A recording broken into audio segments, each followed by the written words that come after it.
Hot diggity damn World 1-1 podcast is back. I am, as always, your host, Rawl to the Wall. Joining me this week are Josh, take it to the hole in the house, LeGrew. Yeah, what's up? And Michael, Mrs. Brownstone. Yeah, I'm not matching that energy. You didn't last week either. You gave me dead air when I brought your name in. And if you remember correctly, that's pretty much par for the course. Remember, this is an audio production. With some kind of production, that's for sure. Right. Might be a circus, who knows. But all right. Well, let's jump straight into oh my god, video games. Josh, what the hell have you been playing? I know you said you've been poking at a few things. Yeah, poking a little bit more at Starfield. I know it's been like 2 weeks since I really had to take like 3 or 4 days off of it just to kind of, it's my living situation is still in flux kind of. Like I'm back in my house, but it's amazing how hard it is to move back into a house when everything's piled in your garage and you're trying to go through it. So I'm finding stuff that like I didn't know I had, and I'm also finding stuff that like I'm like, oh, I don't have that anymore. So I've been having to go to multiple trips to like buy stuff like silverware. I don't have my silverware, because I forgot all that got thrown away. So like I had to go and get silverware. So that kind of stuff. But so I've been having a little in the evenings. I've been trying to take an hour, maybe an hour and a half, if I can, to kind of poke at Starfield, which is not a lot of time for that game, to be honest with you. I think I was like 10 hours in before. I think I'm maybe like 15 hours in now.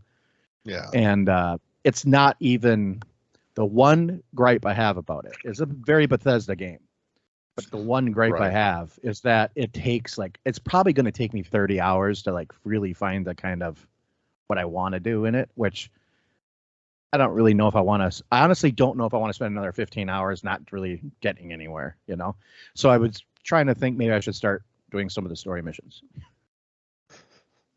I feel like everyone has had so much time, so many years of putzing around in fucking Skyrim doing fuck all whatever that you all forgot how much crap is in front of it to get there. Right. And going, oh yeah, it's a Bethesda game. Yep, exactly. And I mean, I am enjoying the game. The production is great. They actually just did a big update this week, which really, I got a field of view now, so you can change the field of view to make it wider, which should have been in there from the beginning, to be honest with you. Yeah. But with my ultra wide monitor, it makes it really nice so that I can actually see I can see a lot more, and it just really graphically, it's really a beautiful game too. But it's a very Bethesda game. So it's like its graphics are kind of like the NPCs are kind of, they're very dated. They're not graphically looking very good. But I get it. It's like it's a game. I mean, what more do you want? There's a lot of one gripe I have about it is the fast travel system. You almost have it's like you fast travel, do something, fast travel back, fast travel. You're constantly fast traveling around to get anywhere, and you kind of have to do it that way. But I get that. I mean, I understand that it would be kind of boring to fly for like 3 hours in one direction, I'd much rather just fast travel it, See, and that to me shows a failing here because, games like Breath of the Wild, there were fast travel options all over the place. 95% of the time, I wanted to run there. It was way more fucking I ran fun. everywhere. Yeah, I didn't use the horses at all. I had no horses in that game, and I think they figured that out because with that one travel, DLC, that one DLC had didn't they give you a motorcycle? Yeah, I never used that thing. Yeah, I never used it. Was a lot of fun actually. It was. Couldn't you go right up mountains and stuff with it? Pretty much. It was just ridiculous, which is half the joy. So, all right. Can I confess something? Yes. I've never played a Bethesda game. Oh. I know what it means. I know what playing a Bethesda game means, but I've never played one. That's why you've never played it. Yeah, pretty much. Well, there's a thing too. It's like, no, go ahead. I watched a friend play Skyrim when it first came out, and all I could think is, this looks fucking boring. And I'm sure it's a lot of fun if you're playing it, but like just watching it, it looked boring, so I just wasn't interested. I also find that there's two kinds of Bethesda people. There's the ones that like the Elder Scrolls, and there's ones that like the Fallout more. There's very few of them are both. And if you like for me, I love Fallout more than I like the high fantasy stuff. So Starfield actually is more in my wheelhouse of stuff I like. Yeah. It's more like a Star Trek episode. It's kind of like old school sci-fi, really. You know, it's like it's really what I like about Bethesda games. It's just I got to find the time to say, okay, do I really want to sync this, or do I want to play like 3 other smaller games and get them over with in the same amount of time? You know? Yeah. That's no fucking lie. But no, and there's definitely a split, but Bethesda games are Bethesda games.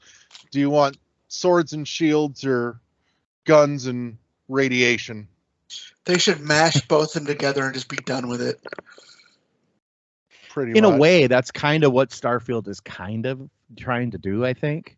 But it's more sci-fi than anything. I like it. I do like the world. I like the realisticness of it, kind of whatever realistic you can say, you know. I just like it. So I mean, I'm going to continue with it probably another week or so, and we'll see if I get enough of it or if something else comes out, because there's so much stuff coming out. I mean, I just kind of resigned to the fact that this year I'm not really getting to much.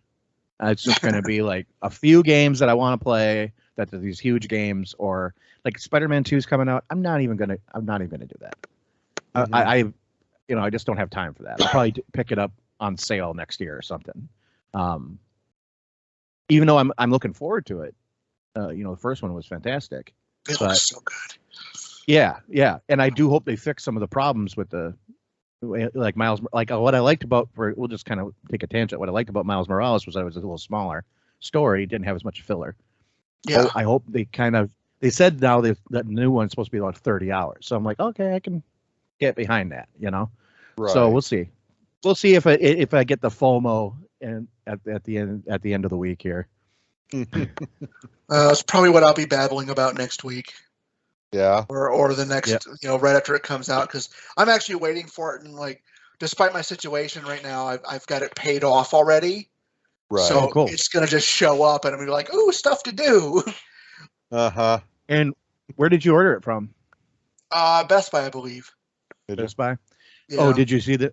I know this is more of a deep dive topic, but did you see the news about Best Buy that they're stopping physical? Yes. Like, I'm actually furious even about online. It.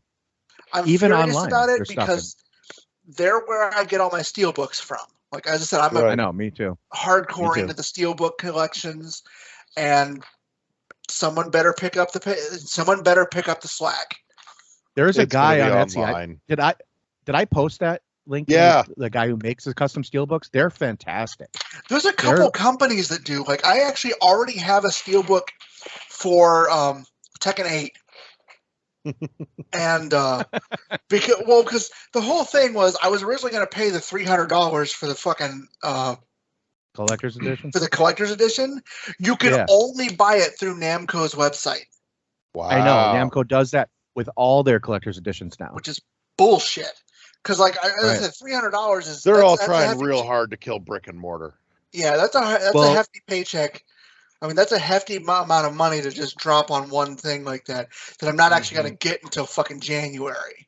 Right. Yeah, you're giving them an interest-free loan for what, 3 months. And plus, like, I was looking at the statue, and I just like, as obsessed as I am with the series, I don't care about the statue. Who was it this you time? Don't care about it's Devil Jin. He's got one wing out, and apparently it glows and shit like that. Like, it's got LED lights in it and stuff like that.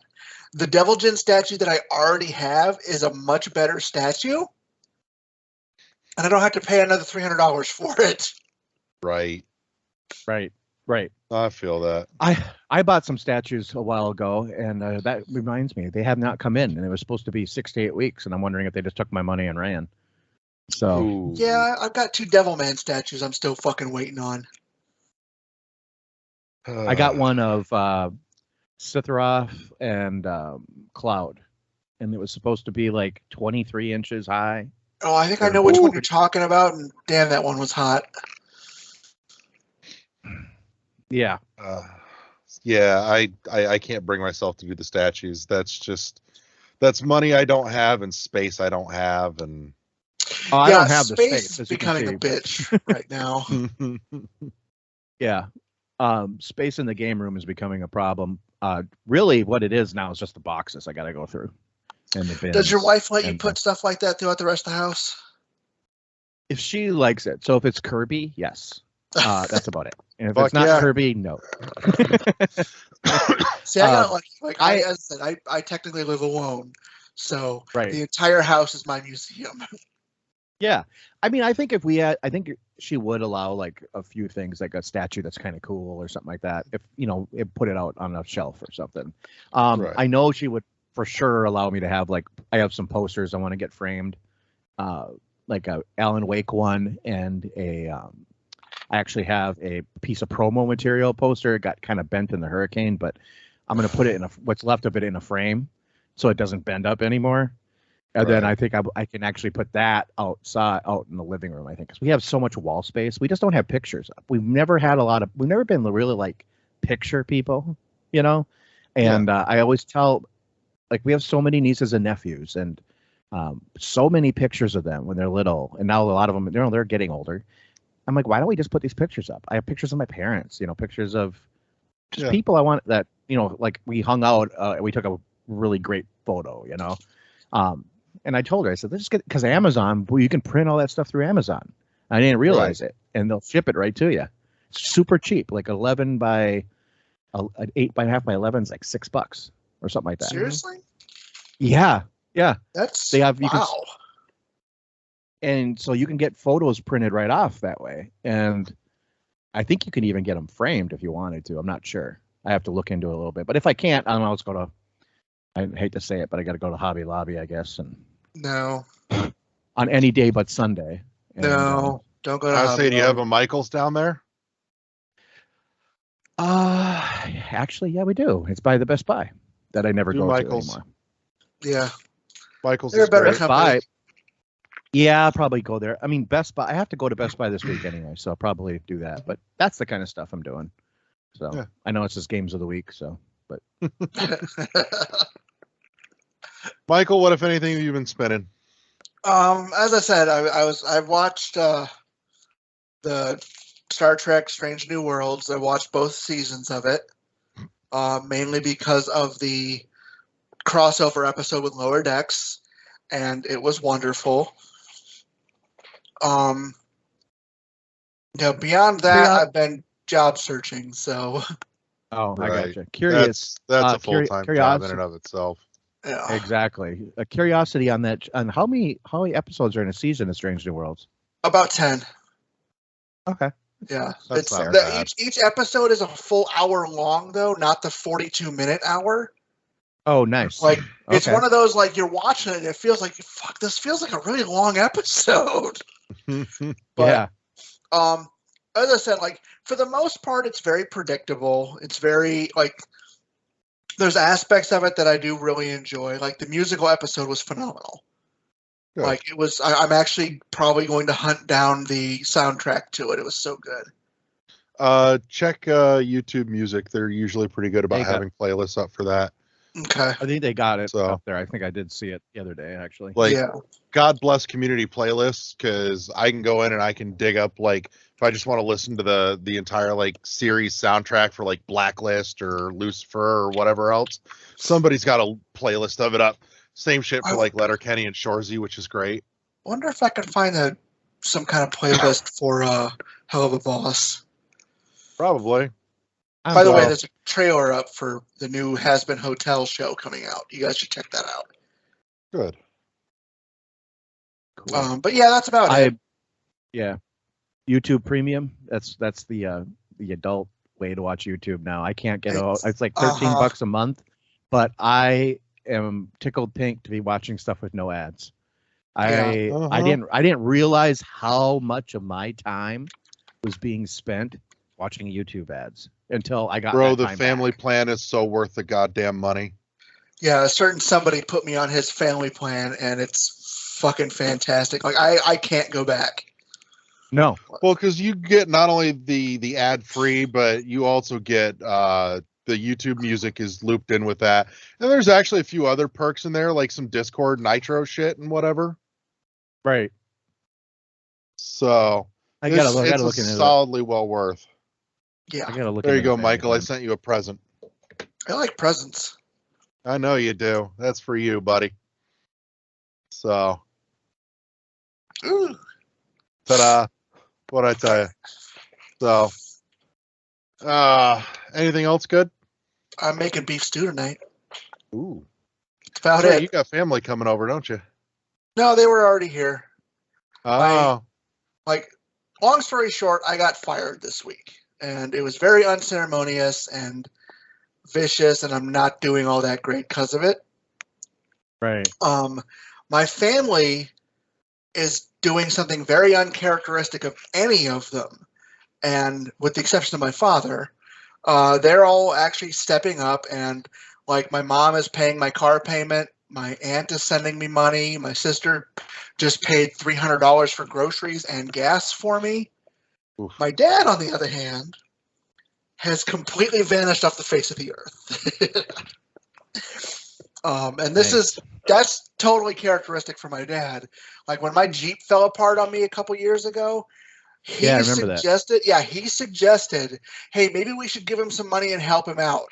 And then when my mom chipped in, my sister chipped in, my dad disappeared completely and wouldn't actually help me. Yeah, he's a winner of a human being. Oh, Like, yay for family trauma. yeah.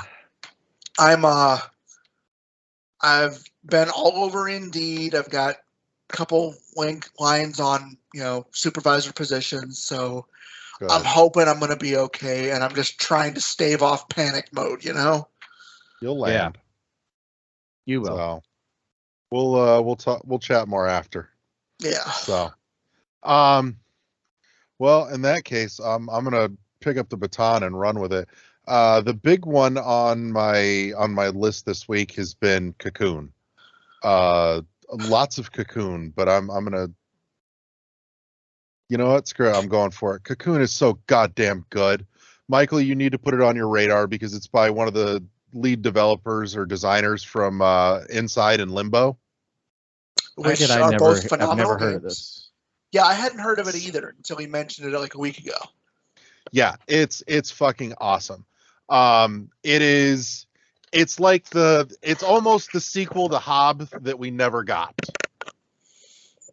Which makes me this sad. is one of your indie type games again. Right? Okay. Yeah. I see. It's a solid like $25 Annapurna game. What's I don't even know if Annapurna? Annapurna is a big indie dev or indie publisher. They do a lot of stuff with I Am 8-bit. You see a lot of like top tier indie games coming from Annapurna. Most of the bigger Annapurna games also do get a physical release, usually through I Am 8-bit. But yeah, I guarantee you, if I rattled off a list of like some of their stuff, you're like, oh, that's Annapurna. Okay. So, matter of fact, I'll do it right now. I'm right here if you want. Yeah, that's what I'm pulling up. I'm looking at Steam real quick just to see this game. They have a demo. Yeah, games. Let's see here. They've got a bunch you've probably never heard of too, but man, when they hit hard. Let's see here. Cocoon's in there. Stray was one of theirs. The cat one? Yeah. Really? Yep. Stray, yeah. The Artful Escape. Yeah. LeGrue, they did 12 minutes. Yes, I like that game. I like 12 minutes. They did the Pathless, the Unfinished Swan, Kentucky Route Zero. You got to say about them, which is great, is that they kind of reinvent themselves in almost every game. It's kind of a little different. Yeah. Sayonara Wild Hearts was theirs. Journey. Outer Wild. Wait, they did Journey? Yeah. Oh, holy shit. Okay. Yeah. Outer Wilds, Donut County. What Donut County was fun. Gorogoa, Flower. Flower was Pathless and fun what too, actually. What Remains of Edith Finch? Even though I don't really like that game. But, Yeah. So yeah, they've got some big ones. Gorogoa's on their list too. That's a really good one too. Loved Gorogoa. Josh, you'd probably like Telling Lies. It's kind of in that same wheelhouse as God damn it. Night Shift. It's that whole like full motion video type thing. Yeah, that's my guilty pleasure video games. Mm-hmm. Yeah, Telling Lies is one they did. You might want to check out. So I want to watch they've a got movie, a bunch but that also you've play probably never heard of too. Stuff like Flock and Lorelei and the Laker Eyes and Forever Ago and Open Roads and Ho Hokum. So they're kind of all over the place, but man, about 50% of their stuff hits, and when it hits hard. Right. So cool. But yeah, so Cocoon is fucking awesome. Actually, earlier today, I rolled credits on Cocoon finally, which I should have gotten to do earlier this week, but my week has kind of been a little all over the fucking place. Admittedly, definitely could have been worse, but still all over the fucking place. But in any case, I shit you not, I probably plowed through about 75% of the game in my first sitting on day one. Because I could not stop. It was so good. It's so unlike Hob, there's functionally no combat. It's all puzzle. Okay.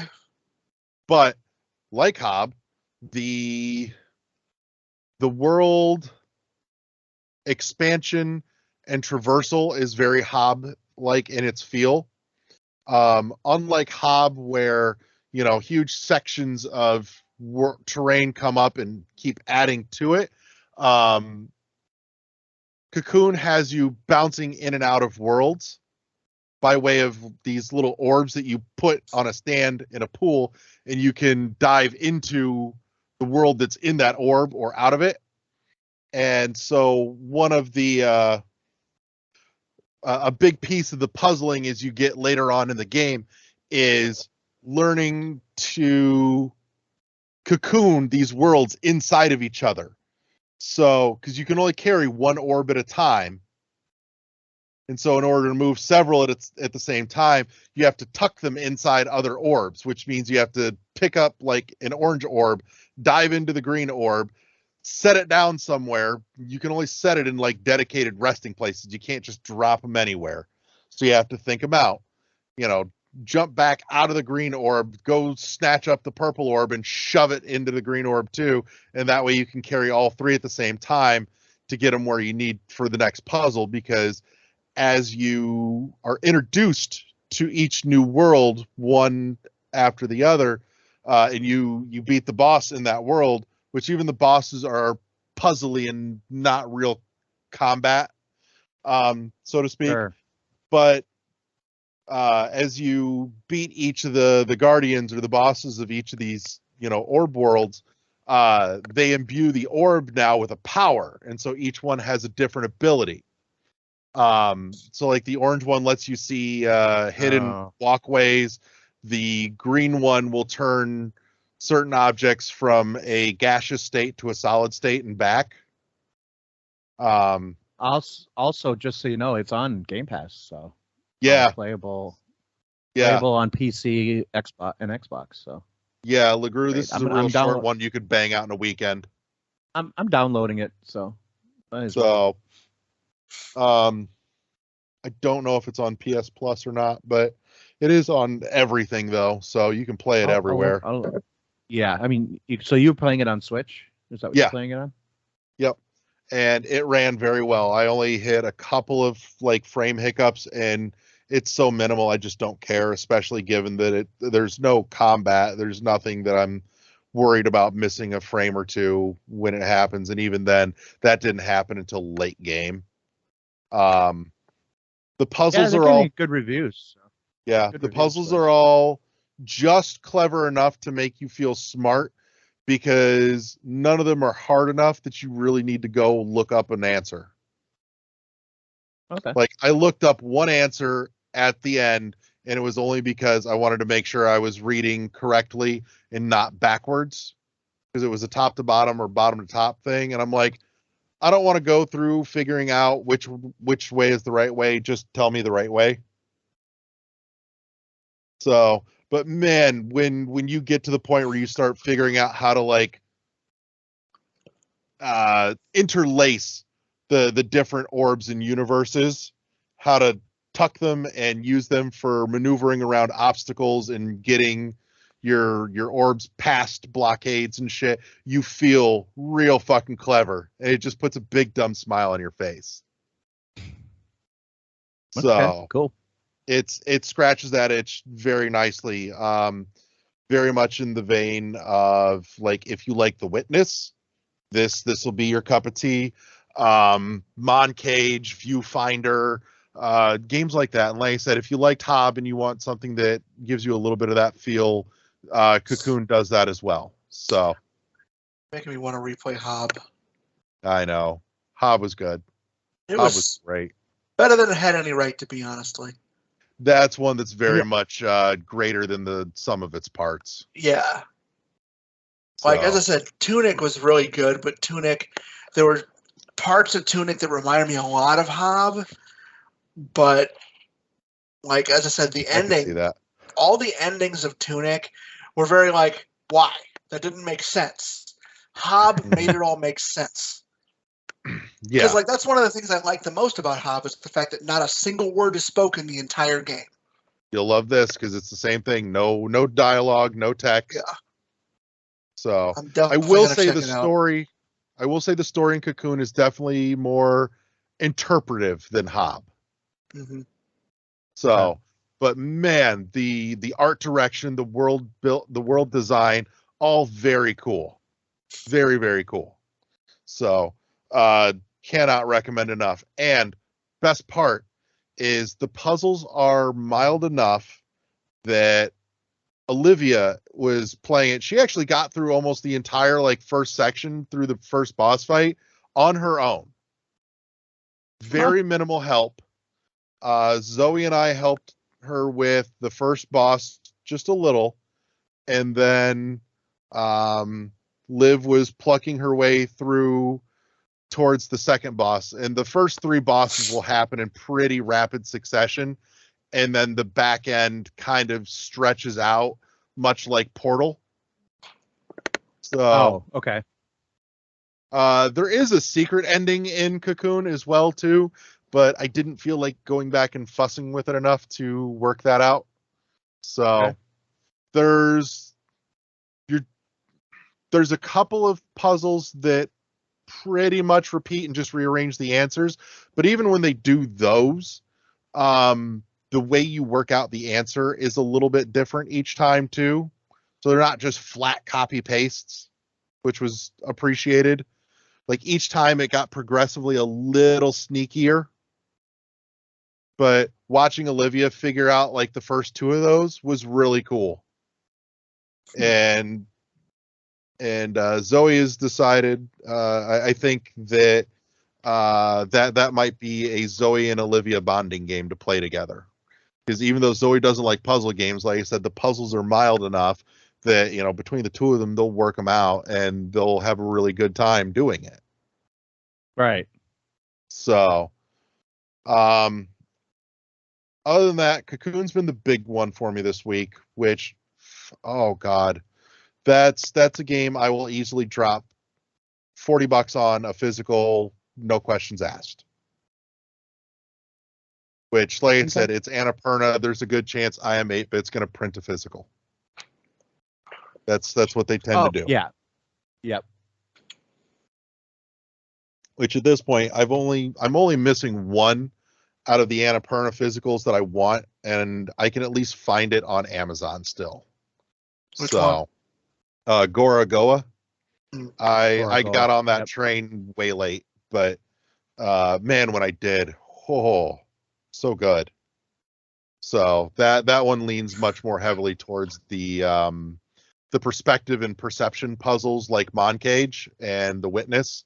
Not quite in the same vein as like Superliminal, but tangentially related, I suppose.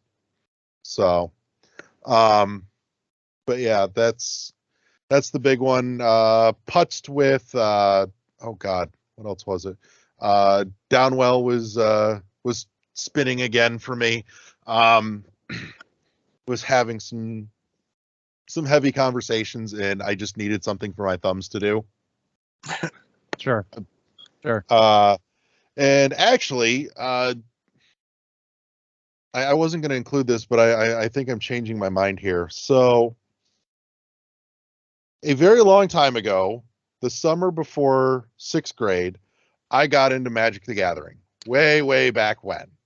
Which, to put a timestamp on it for anybody that knows, that was the Tempest era, or the Tempest cycle. And I played all the way through high school. And after that, I got out of it. I didn't really have anybody to play with anymore, so there was just kind of no point, and I stopped and sold off my collection. I recently picked up a 2-deck starter kit just to dabble in it with Zoe a little bit, and opened it up. Come to find out, the starter kit has 2 codes in it so that you can add those 2 decks to your library on Magic the Gathering Arena. Okay. Which I have not screwed with Arena before. I knew it existed, but just didn't do anything with it. So I started putzing with Arena, and I actually, despite having the experience, I set my thing to, I've played like little to no, just to see how it walks you through, and I'm fairly impressed. It's a really competent little way to play Magic without, the sprawl. I am getting a little antsy to be able to find, because it is not clearly marked, and I've not bothered to look it up yet, to find where to put the code in so I can get my 2 decks loaded to my account. Which, by the way, they give you 2 codes. Both codes are good for both decks, so that you can take one and get both decks, and somebody else can have both decks. And give it to someone else. Yeah, that's cool. Yeah. So I'm like, okay, well done. And if you poke on Amazon, you can find some of these starter kits for like $10 to $20. Right. I'm like, I don't want to buy packs and packs and packs of cards again. I just want a handful of pre-made decks that I can crack out and play a game and put away. And this seems to be the solution. Now, that said, I don't see myself going any further than this, really, because like commander decks are like $60 to $100 depending. And I just don't really care. I'm like, I just want to play some basic fucking Magic. I don't want to learn another format or whatever else. It's actually why I got out of the game. Right. Like, I'm old enough that I started playing when it first came out, and eventually it got to the point where he who could buy the best cards wins. And I just wasn't interested in that. Right. Arena also has this nifty thing too, very much in the vein of Hearthstone, where you can earn rewards like common, uncommon, rare, and mythic rare wild cards, so that if you want to go in and build your custom decks on Arena, and there's a card you're looking for that you don't have in your collection, you can spend one of those like wild cards to add that card to your collection. So you're not just ripping through packs mindlessly to get what you need. Mm-hmm. So as long as, you've got an uncommon wild card, you can redeem it for any uncommon and shove it in your collection or in your deck. Okay. I'm like, okay, I see you. Well done. Because Hearthstone did something similar where you could like scrap a bunch of cards that you weren't using for dust and use that dust for whatever specific card you wanted. So I will say I think I appreciate Arena more than Hearthstone now at this point, just because of the fact that Arena is based on the physical printed cards, and you can't fucking change them out from underneath me. Because Hearthstone did that shit, and it fucked with my decks, and it's why I stopped playing. Originally, I really liked Hearthstone way back when, like 8-9 years ago, maybe 10. And then updates started coming out, and they started changing fucking cards that I was using in decks. so that shit didn't work right anymore. It just pissed me Yeah. off. When they do all the, it's just the same thing they do with video games. They patch them. They patch the Patch and digital balance. Yeah. balancing the digital cards. But you can't do that with Magic because then they don't line up with the fucking physicals anymore. Right. So it's static, and I appreciate that. So, but yeah, I'm digging it so far. And Zoe has actually started poking through the tutorial as well. They have a little tiny bit of experience with Magic, but not much. So the tutorial is a really good refresher. And once you get through the basics, it has a like a color challenge where it takes you through like 5 matches using a deck of a different color. So like 5 matches playing green, 5 matches playing as blue, and that way you get a feel for each individual color and what you like. Okay. So, and the first 4 are more or less scripted, but the 5th is always against a random player.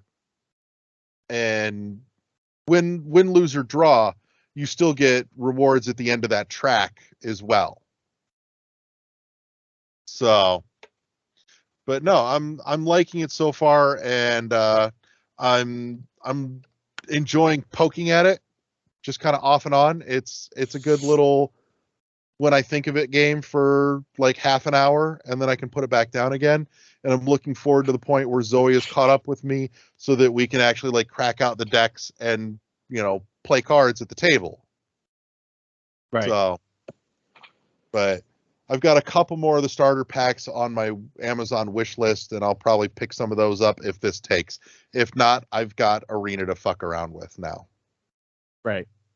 But for like the $8 that I paid for this thing on sale, I'm not upset one way or the other, honestly. I'm pretty pleased. And like I said, it plays well. And apparently I can load my account up on my PC too, and I can come down here and play if I want. It does bring me back to a sticking point of same quandary I had with Hearthstone, is why in the fuck they never brought it to any consoles. Yeah, that is kind of weird, isn't it? Mm-hmm. I think Like, it's basically these would be most, great on consoles. Yeah, I think most people play mobile, right? Mobile or PC. Yeah, I see it here now. It's PC, Yeah. Steam, Mac, Android. I mean, it's on Mac, Right. for God's sake. Yeah. I'm like, if I had this on my console, I would absolutely play a bunch more of it. I might even go back to fucking with Hearthstone if it was on my console. Yeah. But yeah, just as it stands though, Arena works pretty well on my phone. And that's a good place for it. So Yeah. the only place I want it is on my console. So, but who knows? I don't know. Maybe it's just an architecture thing with just the size and scope of it. But anyways, but that's what I've been playing this week. So before we jump into the break, take a moment to tell you about our wonderful fucking awesome ass sponsor, Imaginary Authors. We are gamers, and dating back to the 80s, we sometimes still unfortunately carry that stereotype of the musty, sweaty, smelly basement dwelling gamer. But Imaginary Authors is here to help you up your charisma and level up your fucking aroma game with fragrances and colognes for everybody. My go-to is absolutely A City on Fire. Oh my god, it smells so fucking good, and the wife can't keep their hands off of me. It's kind of fantastic. But little bit of everything. Very, very cool company. Go check them out. And yeah, you can't walk into a store and smell the testers, but they have samples of all of their stuff for a couple of bucks a pop. You can build your own sample pack, check out, find something you like, take the dive. And if you find one you really like, many of them come in candles and soaps as well, actually. So options abound. go check out Imaginary Authors and level up your scent game. Link down in the show notes. Make sure you check them out. And right after the break, in the third half, we'll be back. But right now, let's get to the break. And we're back. And this week, we are going down the warp pipe and taking a look at the argument of accessibility and easy modes and Souls-like games. You'll find a couple of links down below in the show notes on a few things that kind of spurred on this topic this week. Video from James Stephanie Sterling and Rich at Review Tech USA. Kind of the pros and cons. Chris shot me a video over too that I haven't had a chance to take a peek at yet, actually, but I'm gonna probably stick that in the show notes to boot too, so you can kind of take a look at all the reference material that we had going into this. And actually, I'm kind of glad that I didn't watch yours too, just so that way I have something fresh to bounce off of from you too. But that's just a weird back-end production thought now that I'm talking out loud. So how the sausage gets made. But so to kick this off, just a quick recap here. Sterling has been making the argument that Souls games like Dark Souls, Bloodborne, Elden Ring should have an easy mode on the grounds of accessibility. And Rich over at Review Tech has disagreed quite thoroughly. He made an entire video to run on that tangent, which, again, link in the show notes down below. If you're watching the video, there is no really down below if you're just listening to the audio, but, that's a weird existential thing you can work out on your own time. But it kind of got me thinking, because Rich has made a comment that allegedly or supposedly, I have no proof to back this up one way or the other, that there have been comments from the devs stating that an easy mode would functionally make it a different game, and that easy mode does not constitute an accessibility feature on the same spectrum that something like things for color blindness or subtitles are an accessibility feature. And it kind of got me thinking, and Chris here was playing some Bloodborne on Twitch a couple of days ago, and I'm like, speaking of, so I want to kind of jump in with your thoughts, where you land on the topic, and I'll bounce back in, afterwards. So are you for or pro easy mode being included in Souls-like games? And regardless of yes or no to that question, do you feel like easy mode constitutes an accessibility feature or just a difficulty modifier?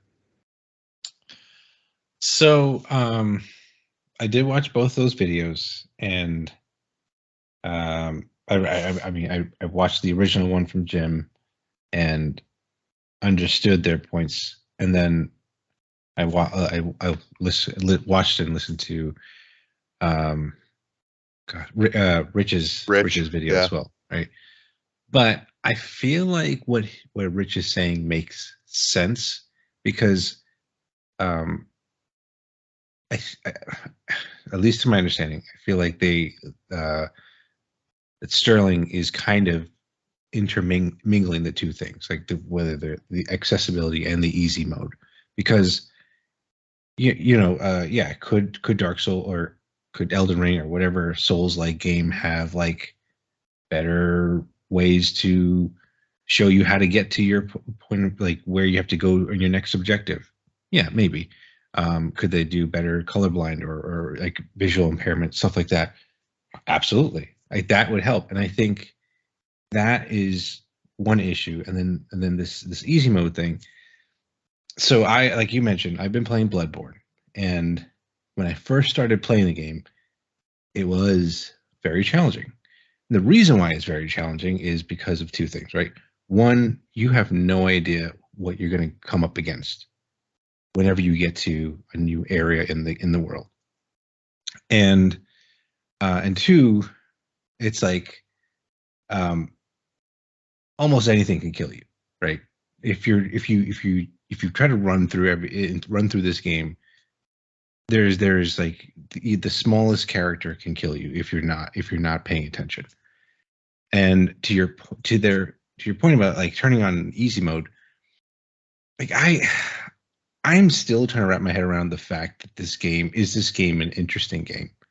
Are these kinds of games, are the From Software games interesting? Because because I feel like the stories and stuff like that are just like they're too like nth level storytelling and stuff like that. Like they are the epitome to me of the show and don't tell you anything about how to play the game, or how to do anything, and how what's going on in the world. Like you have to like talk to every character. You have to really take in the world. And so like I mentioned to you before we started recording, I had Dave Jackson from Tales from the Backlog kind of walk me through the game, because I told, like, before I played Bloodborne, I was like, this game sucks. Like, I don't get it. And I couldn't get past that first room, and I was like, I'm done. Like, I don't want to play this game again. But he kept during his podcast, he was telling me why he really loved the game, and I had him come on the stream and be like, kind of walk me through like the first few hours of the game. Yeah. And kind of get you a running start. Yeah, but like again, it was like one of those things where he, like, because like the other thing I with those games was I felt like I was super confused about where I was going. I felt like I was going around in a circle and not making any progress. And then like if you slow down, and take a moment to like just assess where you are, then you can kind of see where everything is. Like, okay, I know where I am. And like it was funny. Like he was watching me play it, because he's like gone backwards and forwards in this game so many times. So for him to like see me kind of start to discover and start to map things out in my mind about where things are, because the way that the From Software has crafted this game, again, I still, like, the jury's out for me about like, is this game a great game or not yet? But like the way that they have crafted it in such a way, like I get it. I respect how much time they've taken into creating these games, and like in the thought, and then adding an easy mode would just make you like blaze through the game. And if you really, really, really want to learn about the story of this game, then there's YouTube's. There's like so many other ways to get that lore. That's probably a bit easier than going through this game. I think the challenge is the part of it. And like I was even looking at some of the comments that Sterling's video had, where some people were like, look, I have XYZ disability, and I was still able to play through this game and enjoy it. Like, I want my games to be difficult. And to be honest, like, there's so many other games now that people can play. It's like, why is this becoming a big thing? Why is this becoming such a big deal? Just move on. Like, if this isn't the game for you, if it's difficult for you, move on. Like, but if you want to try something that's challenging, sure. And like, going back to it, like my playthrough right now, all I'm doing is trying to get my strength level up to 50. I don't know why. I just that is now, I'm obsessed with trying to get that. And then I just like, so what my plan was to do is just essentially go through a loop in the very beginning of the game to collect as many souls to get to 50. And as you keep doing that, as you keep repeating that same area, it becomes easy, because you're going through the same thing over and over again, right? So like the difficulty part that everyone's having an issue with goes away, right? Because it's like, I'm doing the same thing. I know what I'm doing. So the issue where, like, I'm also just very scared to keep going through the rest of the game, because I'm like, I don't want to risk losing everything. Like, I'm going to try and just make myself as strong as possible before I continue on. Like, I will just try to power level as much as I can. And yeah, and like, so if you want to make the game easy, then you can just go through a small loop in the game, whatever game. I mean, I think that's how the other games are constructed. I don't know how about Elden Ring. I think Elden Ring is a bit more open world Yeah. than Bloodborne. But like, if you could find a little niche or find a little path that you're okay or comfortable with doing, leveling yourself up to whatever you need to do. I'm essentially doing a glass cannon build right now. So it's like, you know, I can dish it with a lot of them, but like, I definitely can't take it. So you learn. It's like, it's definitely a learning experience. And I feel like that the easy mode would definitely take away from that experience. So I'm all for accessibility, though. Like, you know, for people not like being able to, you know, use a regular controller or whatever, like visual impairment, hearing impairment, whatever it is, like, that's fine. Like, you know, I'm all for like try to make that stuff, try to make the game more accessible for those kind of players. But I don't know if you necessarily have to make the game easier. But it's like, what are they trying to make it easier for? Just to get to the end of the game, say that they beat the game, or like maybe that's the thing I'm trying to understand too. So let me float a few thoughts your way, and these are thoughts that I've kind of had rattling around my noggin, and I won't say I'm inherently trying to change your viewpoint, but I'm curious to see if it does change your viewpoint on the subject. Sure. And just before I do, to kind of clarify and solidify your landing point here, if I'm reading your take right, you don't view easy mode as an accessibility option. Yes. Okay. No, and that's fine. Like I said, this is purely opinion. So yeah. There, I won't say that there's a right or wrong answer, but this is kind of the thought train that got me here. Is that my first thought was, yeah, that's just a difficulty modifier. I don't know that I would call that an accessibility option. But then I started thinking about it a little bit, and kind of in like forked directions, but forks that are all heading the same place. So in a multi-track thought process,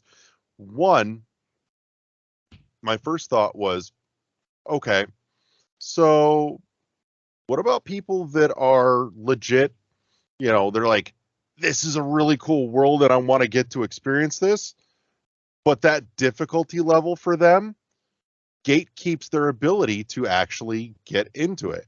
You know, there are those where, and I'm sitting here thinking from a pure actual physical disability standpoint, even where, you know, maybe there's a nervous or a muscular disorder that makes it so that, you know, getting their timing down and, you know, and their reactionary timing to things happening on screen is too slow or too delayed to be able to actually keep up with what the game demands in order to progress through. And so if you scale that difficulty back, it maybe gives them the ability to get a little more tanky with their play so that they can get through some of those things that they couldn't necessarily do by sheer hand-eye coordination skill level that most of us could if we actually set ourselves to it. And that's fine. Like, but even I don't even think you necessarily need a whole mode. Like I played a game recently called Slipstream, and it's a racing game. And they just have like essentially like a slider for the game speed, so you can actually slow the game down a bit. And like maybe you could do something like that where it's just a slider where, you know, the characters move a little bit slower, like during an actual encounter, characters move a little bit slower, so you can, as a player, react a little bit better. You know, and that kind of leads to the other forked thought path I had here was, you know, on the subject of easy mode being an accessibility option, the other game that actually sprang to mind very rapidly was Celeste, because Celeste had a ton of game modifiers that made the game more manageable by way of tweaking certain things that essentially equate to variations of an easy mode, not explicitly a singular easy mode, but any one of those things do help lower the difficulty curve. Mm-hmm. And I would look at those as accessibility options as well. Yep. And like on so, the flip side, like for a platformer like that, I know you loved Ori and the Blind Forest, but like that game for me was pretty hard. I had it on easy mode. And it's like the easy mode isn't for the platforming part of it. The easy mode is more for like when you're attacking things, right? So like that's what, even though Ori had an easy mode, it still wasn't an easy game because the platforming was really challenging. And like I maybe like for me, I just felt like I wasn't getting it, and then like that's why I kind of fell off on it, because I was like, okay, I can't do these particular moves or whatever it is, and then progress through the game. But yeah, like what would you do for that? Like what would you consider to be an accessibility part for Ori? Like, you allow someone to skip an entire section, or completely remove sections of it? I would say a big piece of it, I think that would help would maybe be checkpoints in some of the escape sequences, which I understand not putting them there. I get it. Like there's a design argument to be made for it, but I also understand the frustration in some of that as well. So checkpointing some of those escape sequences, I think, would be one. Outside of that, the other thing too is for Ori, at least the first one, the second one changed that system drastically, but Ori lets you drop a save point pretty much anywhere. Yeah, that's true. And so even if you're stuck on something, if first couple of times you're having trouble getting through it, you make a mental note, go, okay, I'm right back to where the beginning of where I'm struggling. Mental note, put a save point here. And, that way it cuts back on some of the frustration. It doesn't necessarily make that section any easier, but it makes it easier to get there. It takes out some of the repetition in terms of slogging to get somewhere just to get yourself kicked back again. So it reduces the punishment level in a different way. The only other thing I could think of is that, at least in the case of Ori, and this is something that I've kind of thought about for a while anyways, is a stripped out visual mode that shows you the hit boxes. Because a lot of that felt very buried in the organic nature of the art design, as opposed to the very angular, old school, pixelated. It's like, here are the very clearly defined boundaries of this, and this.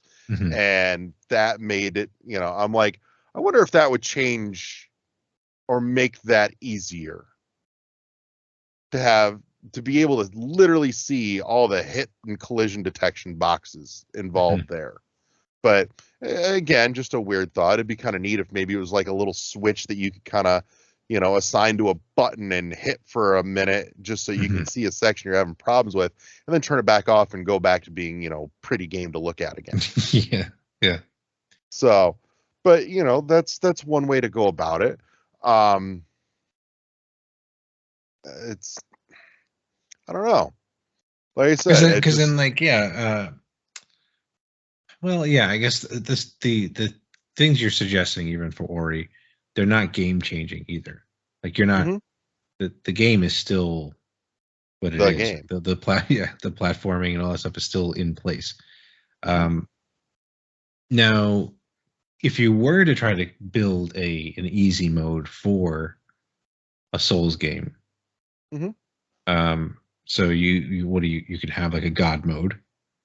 You can have, like you said, have the like the the attack animations, whatnot, be slower, or you can have, I don't know, like what else can we talk about here? What else can we say? Scaling the Skipping. damage, Scaling, yeah. which actually that fixed a lot of my enjoyment with another game that we don't really talk about on this podcast anymore. But it was mentioned a while back. But no, it came out last year, and I was really excited for it. Found myself getting really irritated with the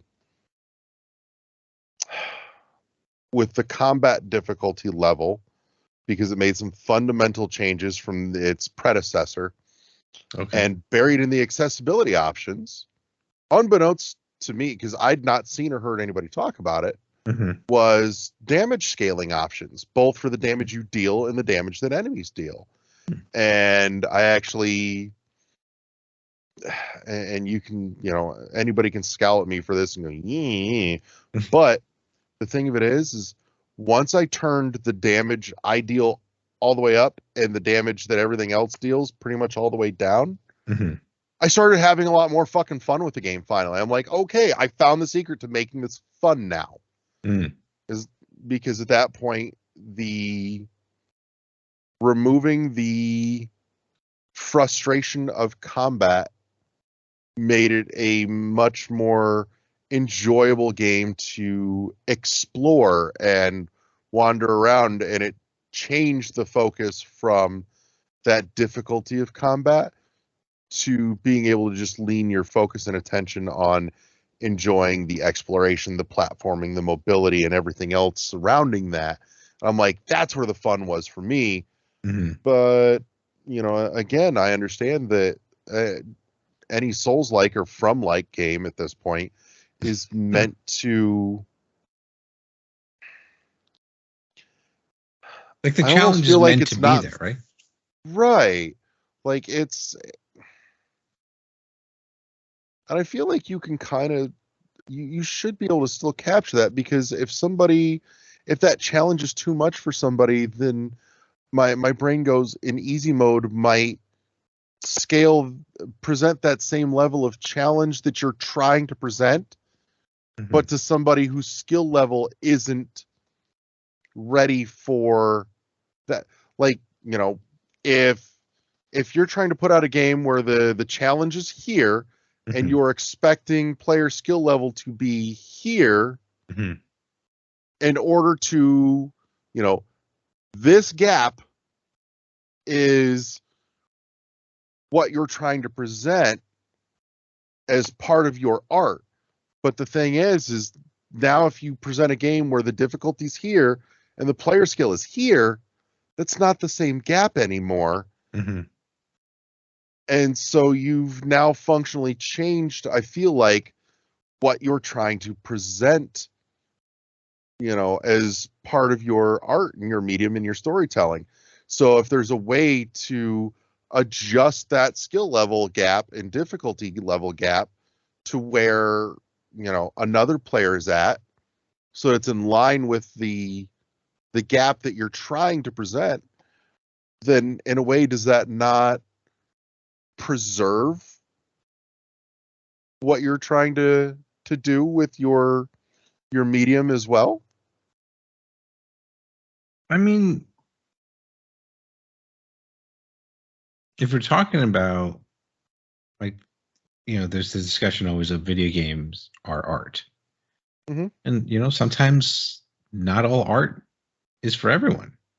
Right. But again, I'm not saying that, saying this in a way that, let's gatekeep games or whatever it is. Right. And that's the big hook here. Yeah. It's like, not everything is for everyone, and that's fine. Yeah. But the problem becomes, if somebody wants to be able to enjoy your thing, but can't because of how you made it, you're now gatekeeping by way of accessibility. But the question is skill level an accessibility issue? Because, like, I mean, you could say that, like, I don't want to say that you have to get good, but at the same time, if you really do, like, I feel like that main, like the first area of, like, again, I'm going back to Bloodborne because that's what I'm playing right now. That first area really does teach you a lot of lessons and how the game works. Right. And it's like, I feel like it does a decent enough job to be like, okay, look, this is the kind of encounters you can possibly deal with. Like, for example, in one area, there's like I want to say like 10 to 15 enemies just in one like area. And what it's trying to teach you is like, yeah, you can go run up to all of them and try to hack and slash your way through every single one of them. But that's not what you should be doing. Ideally, the idea is that it clicks in your mind like, okay, take them, you like, because the way that even the level starts is you start to encounter characters or enemies one at a time. Then maybe they put in two at a time, then three, and then you're like, okay, well, look, like literally, you the first guy, you meet one guy, you beat him, cool, you're done. Then the next part of the level, I'm only remembering this because I've memorized this entire area. But the next part of the level is two characters or two enemies that you fight. And again, like one has a shield, and they're adding a little variety to that encounter. So you're like, okay, the idea is like to try to do 1v1 everything, ideally, if you can. Mm-hmm. And then as you progress, as you get stronger and you increase your stats, which another thing that's the thing that like bores me too, even though I am stat hunting right now. It's like managing all the stats. I'm like, I don't want to deal with that. I'm just like, all right, let's just get as strong as I can and then just go. But like, I think they try to show you like how to play the game. And I think the other problem is like, the designers are like, this is how we would like you to play the game. And then players are like, no, I want to play it this way. Mm-hmm. And it's like, there's that, okay, who's right in that argument? Yeah. Like the person that's created the game and brought it out to the world and like, here's what I present to the world, or the players that are like, no, I don't like how you presented your world. Do it my way. Mm-hmm.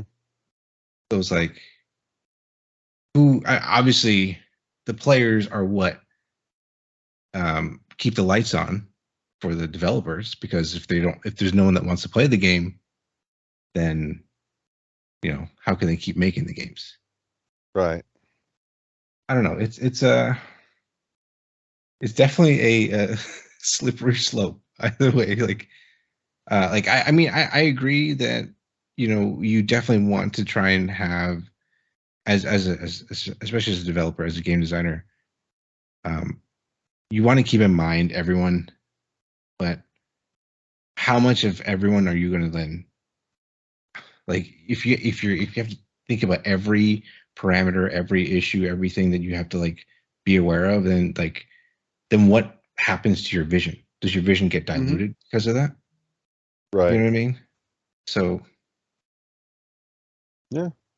No, I definitely think there's a couple of issues here that are at the core of this, and none of them are really black and white, cut and dry when you start to actually pick it apart, which does make it a difficult question to answer definitively, and I don't know that you can, honestly. Yeah. Which is probably why this conversation is going to go round and round in circles for as long as the genre exists. But one is skill level and a disability / accessibility issue, yes or no? Which to that, something that just popped in my head is that I feel like, at least to an extent, it is, if nothing else, on the grounds, if you consider, say, if somebody made a game that you have to be professional skill level in order to play / complete, like for those that game professionally and competitively, like that's a skill level that very few people actually have. Yeah. But if that was required in order to beat the game that you've put out, do you say, fuck you, there is no difficulty setting, it is what it is, and that's it? Mm-hmm. Or do you go, yeah, we recognize that, there's not everybody can actually do this, so maybe it is an accessibility thing and we should put in some difficulty settings. And I feel like the same train of logic can be applied here.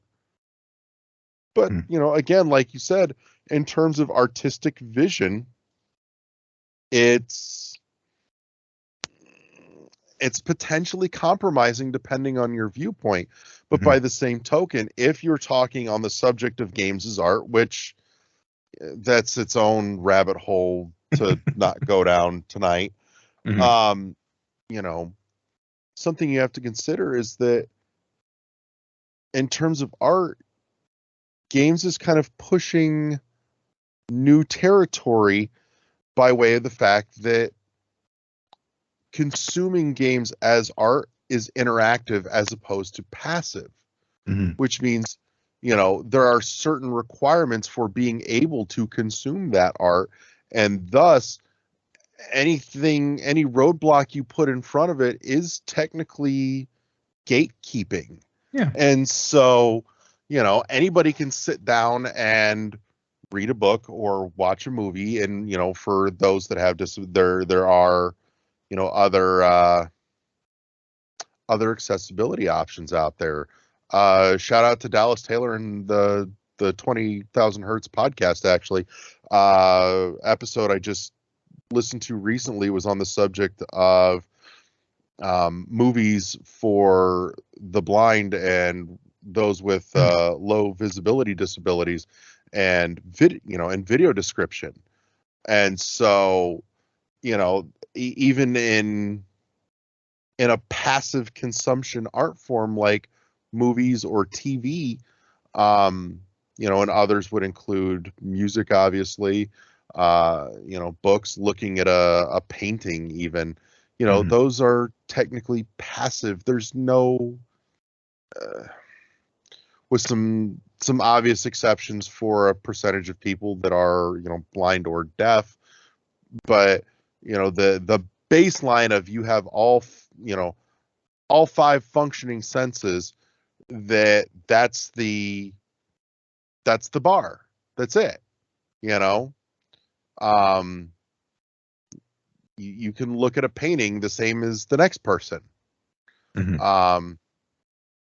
can listen to a song the same as the next person. You don't really have to modify much for that. But when you require a specific level of skill or skill set in order to consume said art, that conversation changes and goes down a new road that in the great span of human history has never really been the case before. So, and honestly, there's a case to be made that if this were potentially big enough, this is something where the ADA may actually look at this and go, no, wait a fucking second here, and get involved. And honestly, it's a very real possibility at some point down the road that this, if this recurs enough and gets enough traction and enough audience and spotlight, that could very well become a thing. And then you have a very different conversation, because now you are, for the first time in history, insofar as I know, putting potentially legal regulatory requirements on the creation of art. Yeah. That's a real bag of mixed feelings, because that's, like, I get it, but at the same time, it's a potentially terrifying road to go down. Absolutely. So it's one of those things that it really makes you wonder a little. Not to sound, too idiotically pontificating and just really makes you wonder. But it definitely gets the brain makes you spinning think. It on makes what. you think, for Yeah, sure. you kind of have to, because you have to take a look at it and go, maybe we have missed something here that we should be considering, or there's you're looking at the artist as well and going, free speech. Yeah. This is a real major conflicting road in a way that I don't think some people realize that it is. I mean, yeah, there's the basic, argument that's circulating around as to whether or not it should be a thing, but I think a lot of people, and even myself, until we really started going down this war pipe, looking at it and going, yeah, no, there's a deeper set of ramifications to consider here that I think the gaming industry needs to look at very, very carefully before potentially irrevocable and irreparable actions could be taken and damage done. I mean, the best way to keep government out of something like this is to adequately self-police. And I mean, that's what the gaming industry did back in the 90s with the ESRB. Mm-hmm. And I think that this may end up being an issue that requires the same level of self-policing and consideration. But it's going to be a real tough line to draw. And for right now, I think it's flying just far enough under the radar that it's not in danger of going down that road, but it's definitely something that, if it continues, could. Yeah. Within the next 5 to 10 years, this could be something coming up in your Google feed going, ADA presses the gaming industry on blank. You're like, shit. It's time to start considering these things now before we're too far down that road. And I think the other problem to all this is the fact that so many mainstream video game review sites had made a big deal that this game, Elden Ring, is amazing, 10 out of 10, best game of the year, blah blah blah. Like it gave the game that much more hype. Yeah. And that, like, everyone, like, they're like, oh, you need to play it. And then it's like, well, I can't play it because of X, Y, and Z. It's like, well, you can't play it, then it must be your problem. It's like, it's your fault. And then they go back to this whole thing back and forth about it's the player's issue, it's the game designer's issue, and then it's that craziness that we're discussing this about. But like, I don't know. Again, like, I don't know if I don't think that game's a 10 out of 10. That's my opinion. I don't know if it's worth it, but that's it's why like, I don't use the points system for reviewing games. But that's an old topic, and that's another topic. But we should bring that back for an episode again. That's been years since we did that topic. Yeah, maybe it's time to revisit that.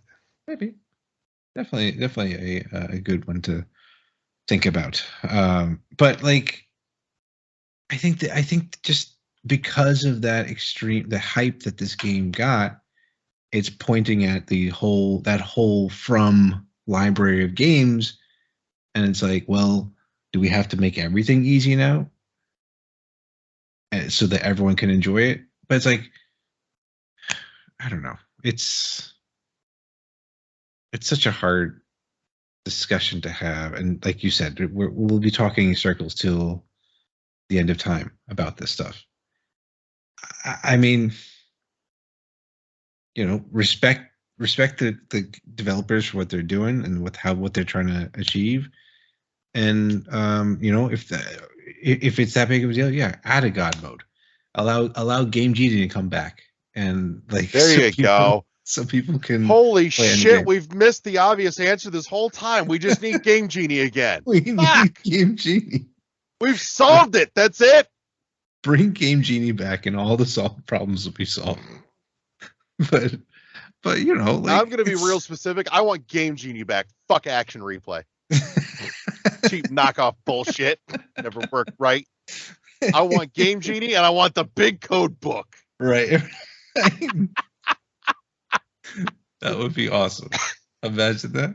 I mean, everything in the 90s is really hot right now. So it's whoever's got the rights to Game Genie needs to jump on it. It's time. That was what is it, Galoob, which I think got bought up by Mattel, maybe. Oh, I don't know how that's gonna work then. But yeah. Just give everyone in God mode, and then they can enjoy it however they want. Right. It's a complicated issue with no clear-cut answer, and I will freely admit I didn't expect to land on an answer one way or the other tonight. No, but yeah. I've come to realize that that's kind of not really what we do a ton here anymore, but just I feel the mission we execute on the mission that we set out for, not by solving every major problem, but at least by getting people thinking about it in deeper, more meaningful and thoughtful ways than they have before, and maybe presenting some of the aspects of the issue that haven't really been brought up and circulated sufficiently, if at all. So I feel like you and I have solidly accomplished that tonight. So, we've answered questions with more questions. Yep. Roll out the Bush 2 banner. Mission accomplished, bitches. We did. No, need to find that clip from American Dad and splice it into the video here. Yeah, I mean it's tough, man. It is tough. Because I don't want you don't want people to be excluded from games, because games are awesome. Games are another way that people can blow off steam and be entertained. But it's like, again, we're talking about just one. I'm not saying that but this we're really looking at one developer right now that potentially has this issue where they're not really bending to accessibility or an easy mode. Well, and it's one developer now. Right now, right. But it's like, maybe because of all the potential backlash and stuff like that, this causes other developers to really think about how they develop games. Or maybe there are people that will go full tilt with the way that From does their games. It's like, no, we're going to make their games just like how From does. We only have one difficulty level. Take it or leave it. And then you and I have talked about this before. The way that you give your answer is by either buying it or not buying it. Yeah. And then that'll give the developer an answer about if people will like to play that game or not. Plain and simple. I think it'll give them an answer as to if people would like to play their game as is. It's a vote with your wallet thing, but by the same token, might be one of those things where you could increase your sales if you maybe tossed in some difficulty modifiers of some sort. And then, I mean, it depends on the developer if they have that kind of bandwidth to do that. If it's just one guy trying to make a game, an indie game, and maybe he doesn't have the time, or maybe he doesn't think it's worth it. The return on investment for them is not that big of a deal. Yep, and that's another, point where you're dealing with the intersection of art and business, and gaming, I think, more so than most other mediums of art, be it music, movies, TV, books, visual art of, whatever type, paintings, comics, whatever. But, and there are probably some cases where that's not quite the case, but I definitely feel like that intersection of business, economics, and art is probably more impactful in the gaming industry on average than others. But I could be wrong. So, but yeah. Well, I think maybe here's a good place to wrap this up for the evening, and let the listeners kind of take this and percolate on it a little bit, and we'd love to hear your thoughts and feedback and comments on the subject as well. So and if you want to send that, those thoughts and feedback our way, links to all the socials are in the show notes as well. Check that out. Twitter's usually the easiest way to get a hold of us, though. Highly recommend that. But there's others. We do have that handy dandy Discord, and there's other options out there as well. But again, you'll find all those in the show notes. And I want to say thank you to my buddy Chris for coming and hanging out with me for the last half hour-ish or so. And thank you to everybody that tuned in this week. Hope you walk away with something thought-provoking here to kind of chew on for a little bit. As always, World 1-1 Podcast is a production of the World 1-1 Podcast Network, reminding you, as always, to press start to engage your mind. We record live at Studio SR388, and we will see everybody next week. Have a great week. Peace! See ya.